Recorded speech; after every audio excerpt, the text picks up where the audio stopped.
안녕하세요, 구독자 여러분. 저는 올해 58살로 이제껏 가정주부로 살며 자식 둘을 열심히 키운 평범한 사람입니다. 장성한 아들만 둘이 있고, 큰아들은 올해 28이고, 우리 작은아들은 25살로 지금 미국에서 공부 중이에요.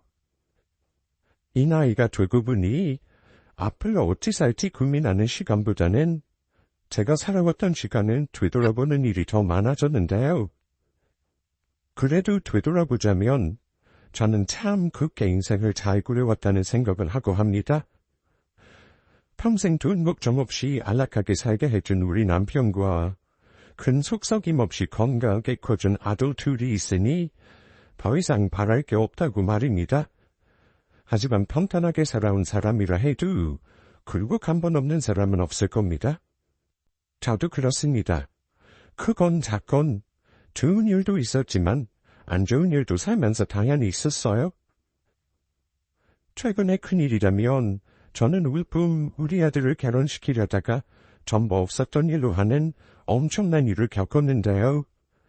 그 일을 겪으면서 세상은 돌고 돌며 다른 이에게 나쁜 짓을 하거나 가슴에 못을 박으면 살면서 언젠가는 뒤돌아받는 게 세상 이치라는 것을 다시 한번 깨닫게 되었습니다. 우리 아들은 29이라는 이른 나이에 결혼을 하겠다고 저에게 며느리감을 데려왔었네요. 같은 동갑내기라길래 어찌 만났느냐니 아들 연애 시간을 두게 다니던 운동 모임에서 만났다고 하더군요. 사실 우리 아들은 어릴 때부터 참 영특했던 아이입니다. 특별히 가르친 건 없었는데도 대학 교수인 제 아빠 머리를 타고난 건지 과학고를 나와 의대에 진학했습니다. 지금은 서울 모처의 대학병원에서 레지던트로 수련 중입니다. 다들 취업 준비로 바쁠 때 우리 아들은 또래보다 일찍 자리를 잡은 편이죠. 평생 저의 자랑이었던 아들이 갑자기 결혼하겠다고 하니 덜컥 서운한 마음이 들기도 했지만 이제는 정말 내 품에서 떠나보내줄 때가 되었구나 싶었었는데요. 아들은 시원섭섭한 제 마음도 모르고 결혼 계획에 여념이 없었습니다. 아마 순진하기 궁금만 하다가 연애를 처음 하다 보니 당연히 결혼도 해야 한다고 생각하는 듯 했어요. 저는 좀 이르다고 생각했지만 자식이 결혼하겠다고 우기는 걸 누가 얘기했으니까.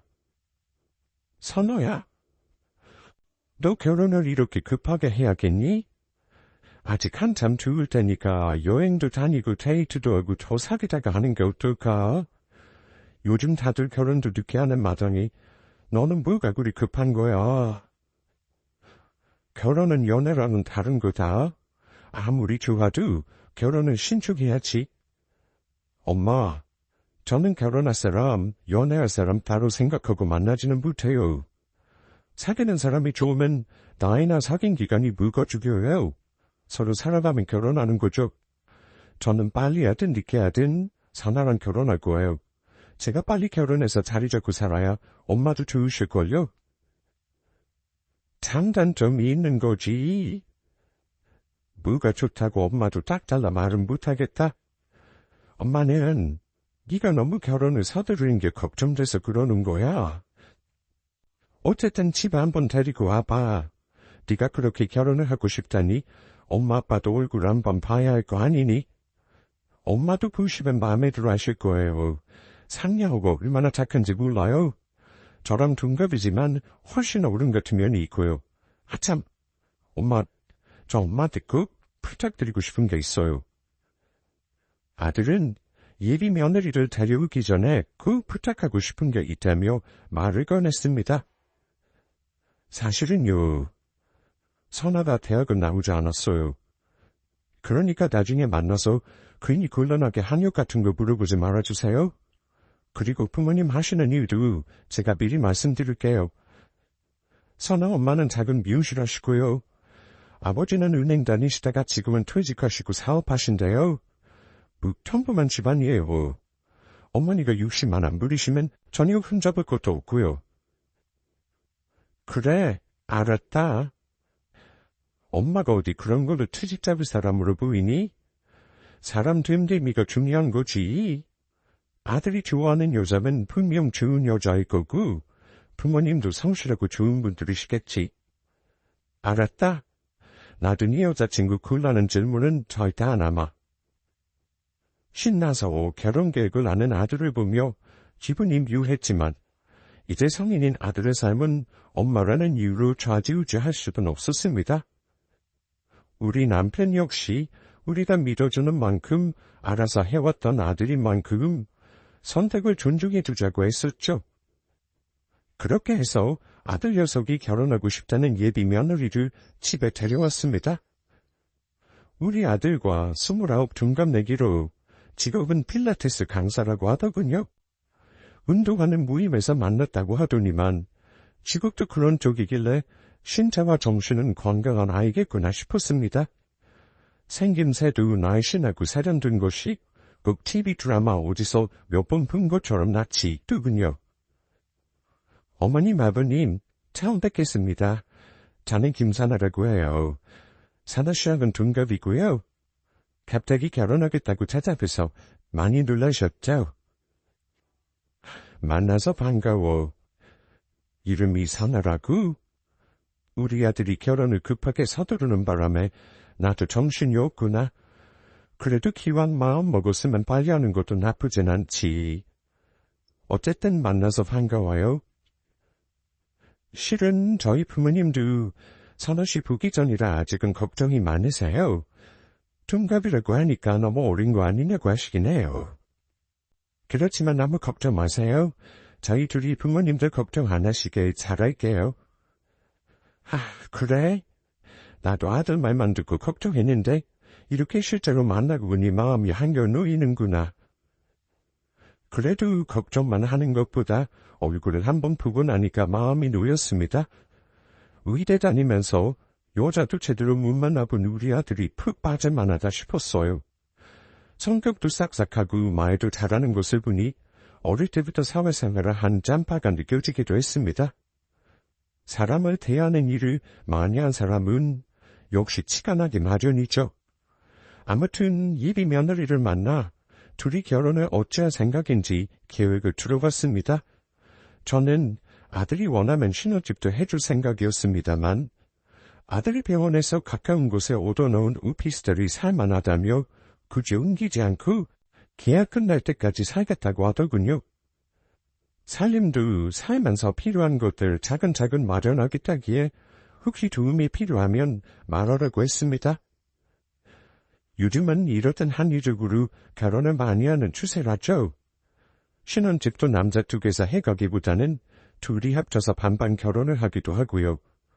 예비 며느리 얼굴 보고 나서 그날은 어쩐지 마음이 싱숭생숭하여 잠을 이루지 못했습니다. 마음속에는 아직 어린아이 같기만 한 아들이 벌써 결혼을 하겠다는 것도 믿기지가 않아서 그랬나 봅니다.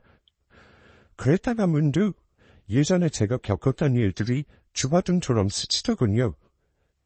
남들이 보기에 아마 저는 무한팔자로 보일 겁니다. 대학교에서 남편의 의사인 첫째 아들, 미국 공대에서 공부하는 둘째 아들까지 있으니 솔직히 말해 저를 부러워하는 사람들도 여럿이에요. 하지만 편안하기만 한 인생이 과연 있을까요? 나름 평탄하게 살아왔다고는 하나 저 역시 몇 번의 인생 고비가 있었는데요. 인생에서 가장 중대사 중에 하나가 뭔지 아시죠? 바로 결혼 아니겠습니까? 세월이 오래 지났으니 이제는 편하게 말할 수 있습니다만 저는 지금의 남편과 결혼하기 전에 원래 결혼까지 생각한 사람이 있었습니다. 하지만 불행하게도 그 사람과는 이루어지지 못했어요. 정말 좋아했던 사람이지만 불미스러운 일로 마음의 상처를 크게 받고 헤어지고 나서 지금의 남편을 선으로 만나 결혼했습니다. 우리 나이 때는 열렬하게 서로 좋아서 결혼하기보다는 집 앞 맞춰 결혼하는 일이 많았죠. 나이가 30 넘기 전에 시집 보내야 한다며 집안에서 선을 보게 했고 급하게 결혼했으니까요. 아들을 보자니 급하게 결혼한 저의 예전 모습이 떠오르더군요. 나도 저렇게 누군가를 많이 좋아했던 때가 있었는데 하고 말입니다. 벌써 30년 전의 일이긴 합니다. 그때 제 나이가 20대 중반, 한 25쯤이었던 것 같아요. 감사하게도 친정집이 좀 살았던 저는 부모님 도움으로 피아노를 전공했습니다. 대학 졸업 후에는 학원을 차려 아이들 가르치는 일을 잠시 했습니다. 그 당시 저는 대학 때부터 사귀었던 선배가 있는데 그 사람과 결혼을 약속할 정도로 많이 좋아했어요. 그 사람은 저보다 4살이 더 많았고 업대로 나와 계속 사법시험에 도전하고 있던 사람이었습니다. 경제적으로 어렵기도 했고 집이 집안이라 구시원에 생활했는데 제가 반찬이며 구시원비며 많이 도와주기도 했어요. 그 사람은 저에게 늘 미안하고 고마워했습니다. 제가 올해는 꼭 합격해서 너희 부모님께 당당하게 결혼 허락해달라고 말씀드릴게. 그때까지만 참아줘. 만약 올해 또 떨어지면 나도 더 이상 시간 낭비 안 하고 바로 다른 길 찾아볼 거야. 일차라도 붙으면 좋겠는데 암튼 벌써부터 떨어져 걱정하지 말고 출산 다 해봐. 지금까지 기다렸는데 1년에 더 못 기다리겠어? 지금은 로스쿨이 있고 사법시험이라는 게 없지만 예전에는 가난한 집에서 공부를 잘해 사법시험에 합격하면 그야말로 개천에서 육났다는 말을 듣고 나던 시대였죠. 하지만 낙타가 바늘구멍 통과하는 것만큼이나 어려웠던 시험이라 몇 년을 시험 준비로 호송세월하다 포기하는 사람도 많았습니다. 제가 만나던 사람도 5년째 되던 해에 끝내는 낙법만 하던 사법시험을 포기하고 어쩔 수 없이 최고 공무원 시험으로 전향해 결국 공무원이 되었습니다. 이미 양가 모두 결혼한 사람으로 인사도 했고 당연히 그 사람과 결혼을 준비하고 있었죠. 하지만 제가 26이 되던 해 결혼하자는 말을 기다리던 저에게 그 사람은 헤어지자는 말을 하더군요. 알고 보니 그 사람이 구시원에서 살던 시절 그 동네에 있던 미용실 여직원이랑 바람이 났더라고요. 아마 공무원 합격하고 나서 그년이 본격적으로 들이대면서 꼬셨던 것 같습니다. 남자들은 왜 그리 유기약한 존재일까요? 결혼을 약속한 여자친구가 있어도 다른 여자가 꼬시면 생각 없이 넘어가는 게 남자라는 dun물이더군요. 제 남자친구도 예외는 아니었나 봅니다. 저는 분한 마음에 그년이 일하는 미용실로 쳐들어가서 머리채까지 잡아봤습니다. 물론 혼자가 용기가 없어서 친구를 대동해서 갔어요. 야 이년아, 어디 건드릴 게 없어서 남의 남자를 건드리냐? 배워먹은 거 없이 천박한 년. 내가 너 같은 거한테 내 남자를 빼앗길 것 같아? 나이도 새파랗게 어린 년이 남의 남자 빼앗는 건 어디서 배워먹은 게 뭐니? 당장 너 내 남자 포기해. 하지만 저같이 곱게 자란 여자는 어릴 때부터 사람 상대로 돈 벌려고 미운 일을 하던 그 여자와는 싸움 상대가 되지 않았습니다. 하! 이 미친년이 어디 남의 영업자로서 해방을 놔. 자기도 못나서 남자를 못 지키고 빼앗긴 주제 창피하지가 않냐? 내가 입으로 꼬신 거 아니고 그 남자가 나 좋다고 실실거리고 쫓아다닌 거야. 알람을 똑바로 알고 내 머리채 잡을 게 아니라 네 남자 단속부터 잘 알아 이거야. 순간 내가 지금 여기서 뭘 하고 있는 건가 하는 생각이 들면서 거울 속에 초한 내 모습을 보자니 자존심이 너무 상하고 치욕스럽더라고요. 상간녀는 그 와중에 저에게 구레구레 소리를 질렀습니다. 이미 미용실 손님들의 구경거리가 된 지는 오래였고요. 네가 직접 선택하라고 해? 그 남자가 누구를 선택할지? 남자나 다르지도 못하는 년이 뭐? 결혼? 그 남자는 네가 옆에서 도와준 게 미안해서 헤어지자는 말 못하고 있는 거야. 결혼은 나랑 하고 싶어 한다고. 저는 상간녀에게 모욕을 당한 그날 남자를 포기하기로 마음먹었습니다. 결국은 몇 년을 헌신한 그 남자와는 헤어졌습니다. 그 사람에게 제대로 된 사과 한마디 받은 기억도 없습니다. 그녀는 저와 난리를 친 날 이후 남의 남자 낚아챘다고 소문이 다 나서 다른 동네로 도망갔다고 들었습니다. 다른 이유도 아니고 여자와 바람이 난 사람과 결혼을 다시 고려할 수는 없었어요. 상처받게 컸던 저는 한동안 두문불출했습니다. 그러게 몇 달째 부모님의 성화로 산자리에 몇 번 나갔다가 지금의 남편을 만나게 된 겁니다. 불타는 사랑은 없었지만 대학 교수라는 안정된 직업과 비슷한 가정환경, 안정적인 결혼 세월이 눈에 딱 보이길래 1년 정도 만나다가 결혼했습니다. 그리고 이듬해 큰아들을 낳았고요. 남편은 참 성실하고 가정이 충실했어요. 저도 덕분에 육아 열심히 하며 남편 내조에 힘쓰고 지금까지 가정을 이끌고 왔어요. 결혼 생활 내내 저를 아껴주고 우리 가정을 소중히 생각하는 남편을 저는 존경하고 사랑하고 있고요. 30년 전 결혼까지 생각하던 사람이 파혼한 이유가 참 대단했죠. 어쨌든 그 일이 생각이 나면서 아들이 결혼 준비하는 게 자꾸 예전의 저의 모습과 우버릇되며 마음이 복잡했던 것입니다. 어쨌든 얼마 후 아들이 예비 며느리 집에 정식으로 인사하고 난 후 상견례 날을 잡았습니다.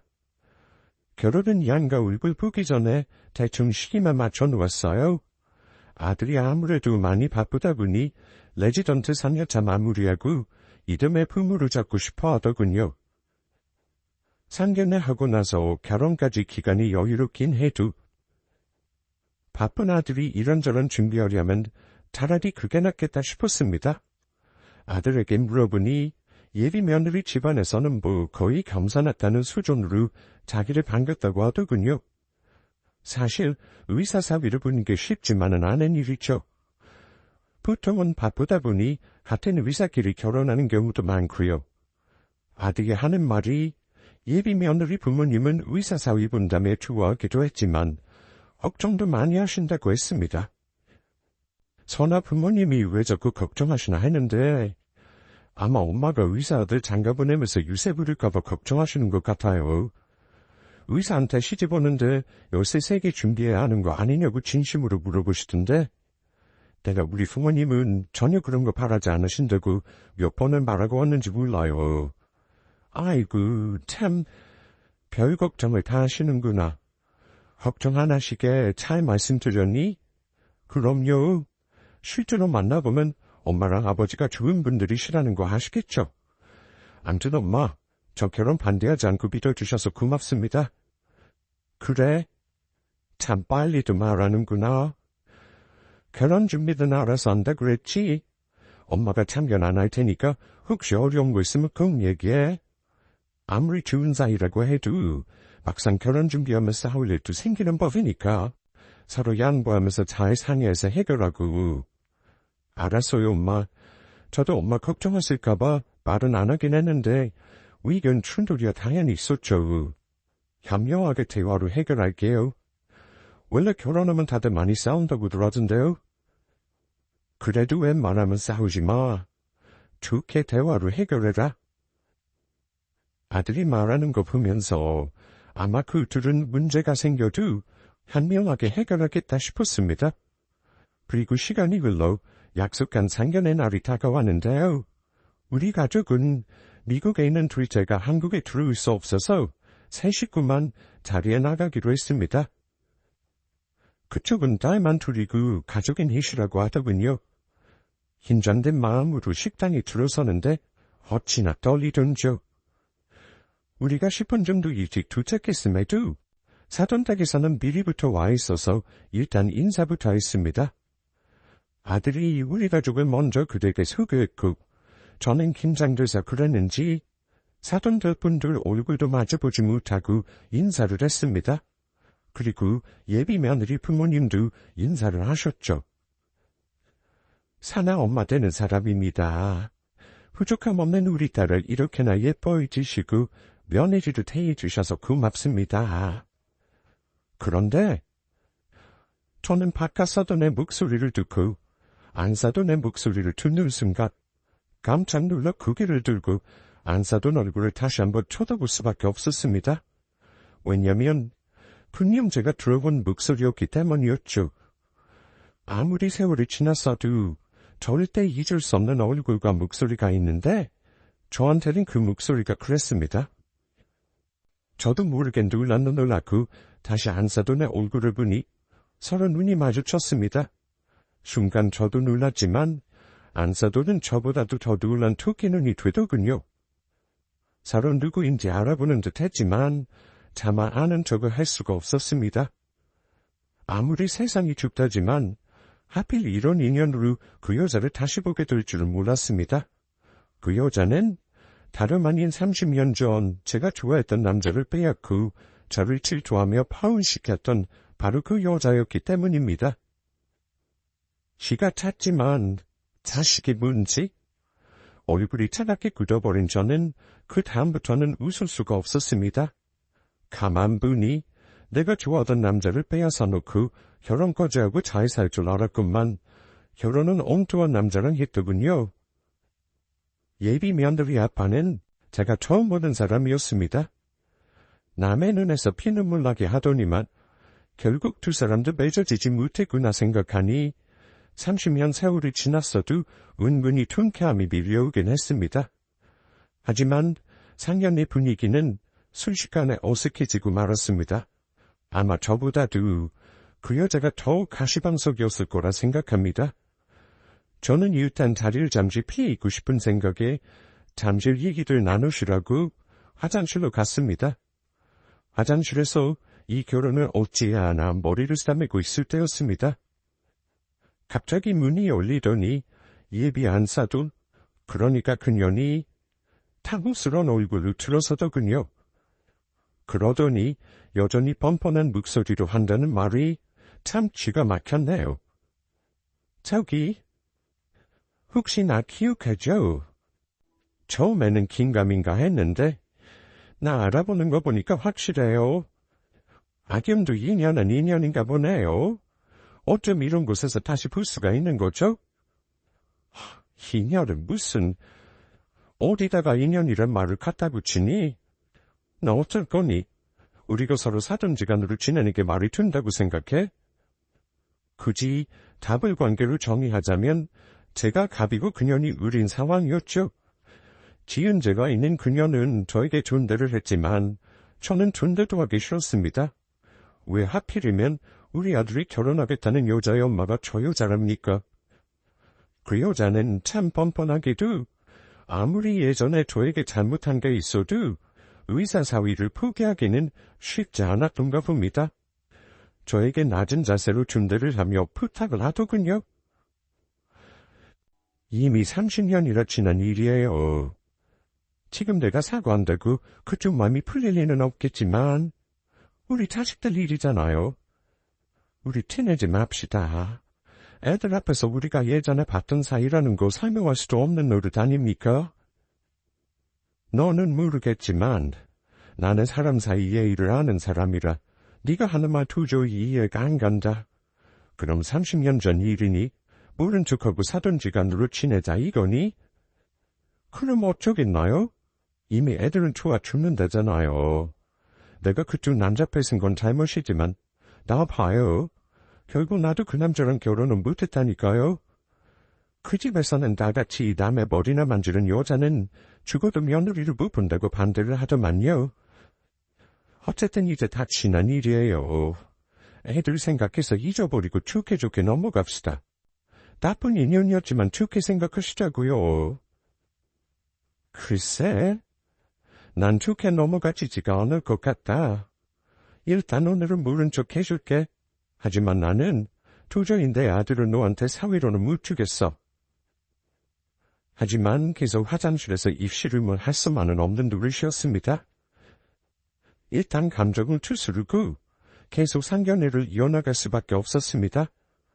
그날 예비 며느리 부모는 결혼 계획을 구체적으로 잡고 싶어 했습니다. 하지만 저는 이미 마음이 차갑게 식어버려 웃음이 나오지 않았습니다. 애들이 내년 봄에 결혼하고 싶어 하는데 날은 언제가 좋겠습니까?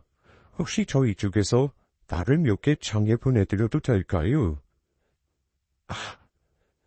여보, 당신 생각은 어때? 그럼 그렇게 하실까요? 일단 우리 아들 일정에 맞추는 게 좋겠습니다. 나머지 준비는 애들이 알아서 한다니까 우리는 그저 도와달라는 것만 해줄 생각입니다. 하하하하하. 제가 대꾸를 하지 않자 남편이 눈치를 살피더니만 어색하게 웃으며 대신 대답을 했습니다. 남편과 우리 아들은 이런 속사정을 알 리가 없으니 저의 미미한 태도를 보고 단언했을 겁니다. 그 집 아빠는 또 무슨 죄겠습니까? 보아하니 자기 부인이 과거에 무슨 짓을 했는지 당연히 모르고 있을 게 뻔했습니다. 저는 그제야 예비 며느리 생김새를 다시 찬찬히 살폈습니다. 처음 봤을 때는 그렇게 예뻐 보였는데 다시 찬찬히 살피니 어디서 많이 본 듯한 느낌이 일어서였구나 싶더군요. 그 아이는 자기 엄마를 닮았더군요. 그런데 예비 며느리를 쳐다보는데 순간 묘한 느낌이 들더군요. 순간 머릿속에 뭐가 딱 떠오르는 것이 그 아이를 어디서 봤다 싶은 느낌은 제 엄마를 닮아 그런 게 아니었습니다. 두툼한 갈매기 입술, 둥그런 얼굴이요. 그리고 굽슬이 심한 머리카락과 살짝 노란 톤의 피부색. 전체적인 느낌이 익숙하다 싶었는데 어쩐지 제가 예전에 결혼까지 할 뻔했다가 파혼한 그 사람과 닮았더라고요. 그렇게 생각이 스치고 다시 아들 여자친구 얼굴을 보니 아무리 봐도 너무 닮았다는 생각이 들었습니다.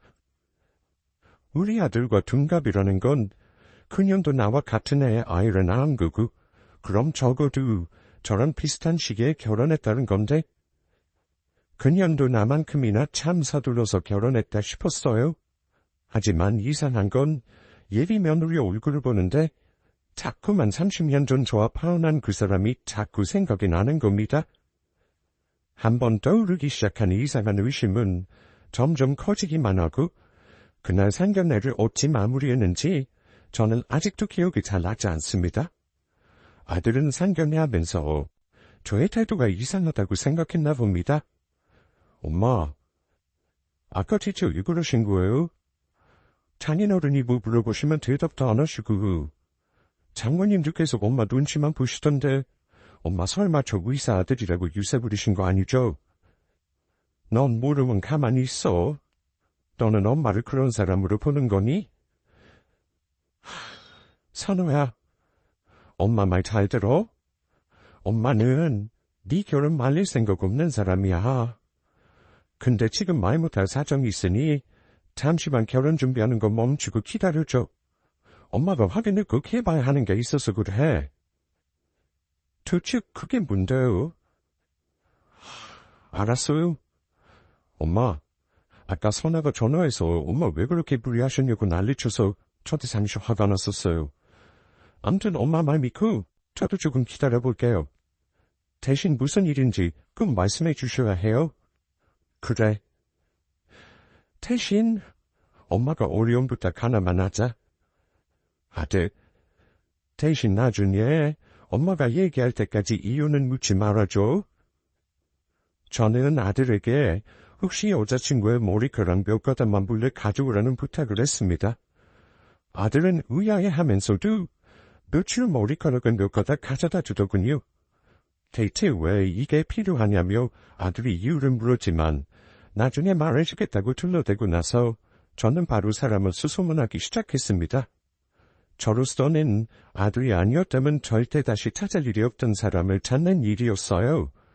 바로 30년 전 저와 파혼한 그 남자를 찾기로 한 저는 흔신서 도움을 빌리기로 했습니다.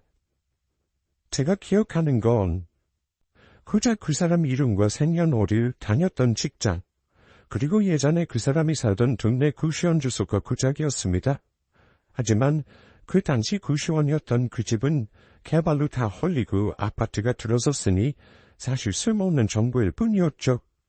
하지만 요즘은 세상이 참 좋아졌는지 그 정도 정보만 있어도 흥신소에서는 사람 찾는데 충분하다고 하더군요. 그렇게 사람을 수소문한 지 채 2주가 안 되었을 무렵 저는 흥신소 직원으로부터 제가 찾는 사람을 찾았다는 연락을 받았습니다. 사모님, 요즘 같으면 사람 사는데 일주일도 안 걸리는데 이번엔 진짜 힘들게 찾았네요. 서울 살던 양반이 어째 강원도까지 가셨는지 모르겠지만 어쨌든 찾았습니다. 저는 정말 어렵게 예전 그 사람의 연락처와 사는 곳을 받아볼 수 있었습니다. 그런데 막상 연락을 하려고 하는데 그게 참 어려운 일이더군요.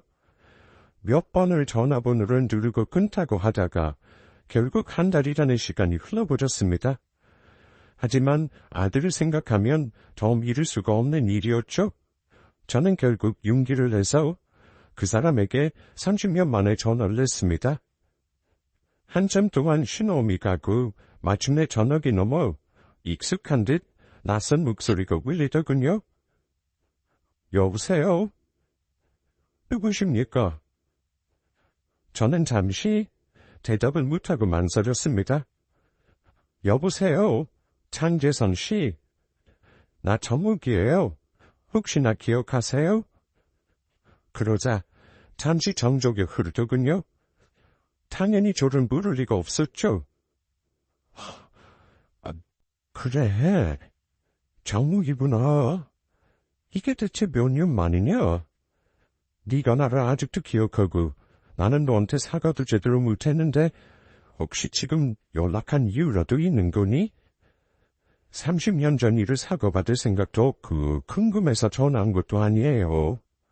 다시 앞날이 걸린 일이라 급히 수소문해서 연락했어요. 돌려 말 안 할게요.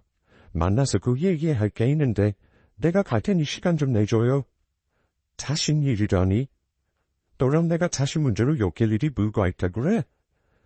그 사람은 망설이다가 제가 중요한 문제라니 결국 시간을 내기로 했습니다.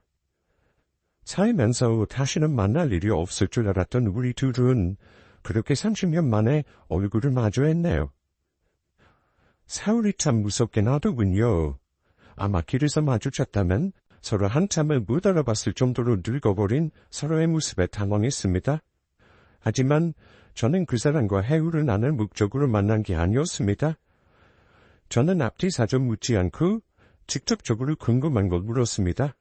왜 나를 배신해놓고 바나나 년이랑 결혼하지 않은 건지? 둘은 언제, 왜 헤어졌고 그녀는 언제 결혼을 한 건지 알아야 했습니다. 예전 일을 지금 따지자는 건 아니지만 나를 배신까지 해놓고 그 여자랑은 도대체 왜 헤어진 거예요? 그런데 제 물음에 그 사람이 한숨을 쉬더니만 내 평생 가장 큰 실수가 너랑 헤어진 일이었어. 지난 일이지만 너한테는 정말 미안하다. 미안하다는 말도 사실 부족하지. 네가 나한테 어찌했는지 아는데 내가 나쁜 놈이야. 근데 나도 벌 받긴 했어. 무슨 일이 있었는 줄 알아? 글쎄 사실은 그 여자가 나랑 1년 넘게 만나면서도 두 다른 남자도 양다리를 걸치고 있더라고. 그러더니만 나보다 두 건 좋고 돈 잘 버는 그 남자한테 결국 가버리더라. 그러더니 몇 달 만에 결혼까지 하더라고. 참나. 그날로 나는 다 줬고 고향으로 온 거다. 여기서 다시 시작하려고. 자투지장을 들어보니 예상은 했지만 참 헌단하더군요. 대단한 여자다 싶었습니다. 멀쩡한 커플을 갈라놓고 그 와중에 또 저울질하듯 다른 남자를 만나다뇨. 아마도 그 남자가 지난번 상견례 때 부은 바깥사돈이었겠죠. 저는 그때 미심쩍게 생각하던 것을 털어놨습니다. 상견례 때 하필 그 여자를 예비사단으로 만난 이야기와 네 아들이 태어난 예비 며느리는 아무리 봐도 그 집 아빠가 아니라 선배를 닮은 것 같아 찜찜하다고 했어요. 날짜를 대충 따져보니 그 여자와 헤어진 시기와 결혼 소식을 들은 시기가 너무 가까웠고 뭔가 이상하더군요. 저는 더 미루지 않고 본론을 말했습니다. 내가 의심하는 건 그 여자 딸이 아무래도 정재선 씨 당신 딸 같다는 거야. 확실한 건 검사를 해봐야겠지만. 그래서 만나자고 했어요. 요즘은 일주일이면 검사 결과가 나온다고 하니까 나 좀 도와줘요. 그 사람은 저의 말을 듣더니만 고민도 하지 않고 저에게 머리카락 샘플을 제공했습니다. 결과가 나오면 그거 알려주겠다는 약속을 한 저는 사람의 머리카락 샘플과 아들에게 건네받은 예비 며느리의 머리카락 샘플로 저는 유전자 검사를 의뢰했습니다. 그런데요, 사람의 눈썰미와 촉이라는 게 참 무섭긴 한가 봅니다. 일주일 후 나오는 검사 결과에서 그 두 사람은 99.9% 친자가 맞다고 나오더군요. 검사 결과지 받아들고 얼마나 손이 덜덜 떨리던지 세상의 모든 상간녀들은 하나같이 정상적인 사고방식을 하지 못하는구나 싶었습니다. 저는 일단 아들의 결혼을 용납할 수 없었습니다. 아들에게 바꿨었던 연락처를 알아낸 저는 조용히 검사 결과지 사진을 문자로 보냈습니다. 그리고 30년 전 저에게 무슨 일이 있었는지 상세히 설명한 글과 상견례 당시 화장실에서 그 여자와 한 대화를 누구만 늑지파에도 함께 전송했어요. 늑지파에서 그 여자는 자기 입으로 30년 전 저와 결혼할 남자를 빼앗았다는 말을 술술하고 있었죠. 저는 우리 아들 댁에 따님과 결혼 무시킵니다. 아무리 이해심이 많아도 파혼한 사람의 친딸을 며느리로 맞을 수는 없습니다. 이렇게 문자를 보냈습니다. 웃긴 게 뭐냐면요. 바깥사돈 둘 뻔한 그 양반은 엄청난 진실에 충격을 받았는지 저에게 전화를 바로 걸어오더니만 한 번 더 사실 확인을 했습니다. 이거 대체 무슨 말인가요? 우리 집사람이 사돈댁과 30년 전 결혼한 사람이랑 바람을 피웠다 이겁니까? 근데 우리 딸이 제 친자가 아니라면 저랑 만나면서도 다른 남자아이를 뱃속에 가지고 있었다는 거네요. 기가 막히네요. 저는 정말 몰랐습니다. 하필 저도 우영이고 우리 딸도 우영이라 저는 제 딸을 젖소까지 믿고 있었어요. 저는 이제 뭘 어쩌면 좋나요? 글쎄요. 이혼을 하시든지 알아서 하셔야죠. 일단 저는 진실을 전부 얘기했으니까요. 나머지는 각자의 몫이라 생각하고 알아서 해결했으면 하네요. 그날 제가 모든 사실을 그 집 남편에게 전하고 나서 엄청난 후폭풍이 닥쳤습니다. 일단 그 집이 난리가 난 모양이었습니다. 하긴 아무리 세월이 지났다지만 자기 딸인 줄만 알았던 아이가 다른 놈 딸이란 걸 알고 어느 누가 제정신이겠습니까? 굳이 물어보지 않아도 집안이 쑥대밭이 됐을 거라는 건 충분히 예상했습니다. 30년 전 상간녀에게 치욕을 당하고 나서 잊었다고 생각했지만 늘 상처로 남아있었는데 비로소 속이 시원하다는 느낌을 받았습니다. 사람 일이라는 게 이렇게 옹졸한 존재인가 봅니다. 복수를 했다고 생각하니 그렇게 오랜 시간이 지난 이름에도 고소하고 통쾌하더군요. 그런데 얼마 후 그동안 결혼하게 되면 늘 둘도 보이던 아들놈이 계속 죽상을 하고 있더라고요. 이유를 묻고 싶었지만 제가 묻기도 전에 아들이 먼저 털어놓았습니다. 엄마, 저 결혼한 거 다시 생각해봐야겠어요. 엄마 말대로 제가 너무 성급하게 추진한 것 같아서요. 실은 선아 부모님이 갑자기 이혼을 하신대요. 근데 선아도 저한테 결혼을 다시 생각해보자고 하네요. 근데 이유를 엄마한테 물어보라는데요. 엄마, 제가 모르는 일이 있는 거 맞죠? 아들, 지금부터 엄마가 해주는 말 잘 들어. 엄마는 사실 이 결혼 반대야. 그 이유는 너도 엄마 말 들어보면 이해할 거다. 저는 그동안의 일을 아들에게 상세히 설명했습니다. 30년 전 지금의 남편을 만나기 전 얘기는 아들에게 털어놓는 것이 민망하긴 했습니다만 아들도 지금의 상황을 이해하려면 알아야만 했습니다. 아들은 저에게 자초지종을 다 듣고 나서는 복잡한 얼굴이 트더군요. 얼마 전 사랑에 눈 멀어 결혼을 급하게 추진하던 아들이라면 분명 엄마에게 이런 일이 있었어도 상관없다고 결혼하겠다고 우길 수도 있겠다는 예상은 하고 있었습니다. 하지만 똑똑한 우리 아들은 그 정도로 천지분간에 못하는 아이는 아니더군요. 엄마, 이제 알겠네요. 그래서 선아 부모님도 이혼하신다는 거구나. 그럼 선아는 예전에 엄마가 결혼할 뻔했던 사람 친딸이라는 거죠? 그래. 믿을 수 없겠지만 이런 일이 있구나. 엄마 입장에서는 그 아이를 며느리로 들이는 건 어려운 일이야. 혹시 엄마 마음 이해해 줄 수 있겠니? 걱정 마세요, 엄마. 이미 상견례 날 이후부터 우리도 매일 싸우고 피걱거리고 있었어요. 엄마한테 말 안 한 것도 많고요. 근데 이런 이유라면 제가 어찌 결혼하겠다고 우기겠어요. 평생 한 번뿐인 결혼인데 저도 엄마랑 아빠 축복받고 싶고 이런 불미스러운 일 없이 결혼하고 싶어요. 고맙게도 아들은 만나던 아이와 시간을 갖고 거리를 두겠다 했습니다. 그냥이 엄마 때문에 마음에 두었던 여자를 포기하는 건가 마음이 아팠습니다만 제가 모르는 남녀 사이 일이 둘에게 있을 거라는 생각도 들더군요. 결혼 날짜를 잡긴 했지만 딱히 돈 들어간 게 없었으니 그쯤에서 아들은 파혼하기로 결정했습니다. 저는 친자 검사 결과를 약속대로 예전 파혼했던 그 사람에게 알려주었습니다. 이제 제가 할 일은 다 한 듯 했어요. 나머지는 이렇게 일을 벌여놓은 사람이 책임져야 할 일이었죠.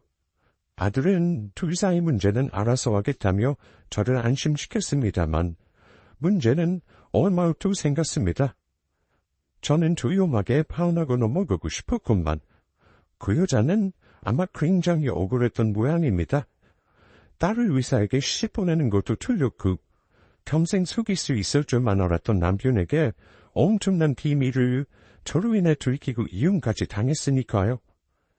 우리 집 주소는 아마 자기 딸에게 들었는지 이른 시간에 저 혼자 있을 때 느닷없이 찾아와서 문을 두드리더군요. 황당했던 저는 무슨 말인지 드러나 보려고 문을 열어줬습니다. 몇 달 만에 본 그 여자는 상견례 때와는 달리 추리한 행색에 몇 달 새 마음고생을 했는지 훨씬 더 늙어 보였습니다. 여기가 어디라고 우니? 이제 다 끝난 일 아닌가? 무슨 할 말 있다고 온 거지?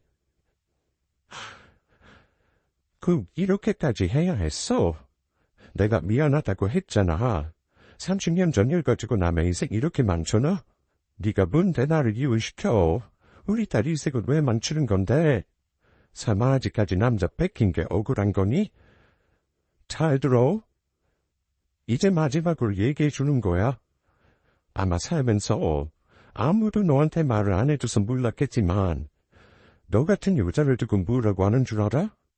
사기꾼이라고 하는 거야. 너는 남의 남자 빼앗은 것도 잘못인 줄 모르더니 남의 자식을 품고 엉뚱한 남자랑 결혼해서 친자식 아니라는 거 속인 게 얼마나 엄청난 잘못인 줄 모르는 거니? 세상에 영원한 비밀이 있는 줄 알아? 지금이라도 네가 저지른 잘못 전부 사죄하고 책값을 치러라. 네 자식은 무슨 죄니? 네가 치운 업, 고스란히 자식한테 가는 거야. 나는 더 할 말 없으니까 내 집에서 당장 나가. 저는 그 여자를 집에서 내쫓아버렸습니다.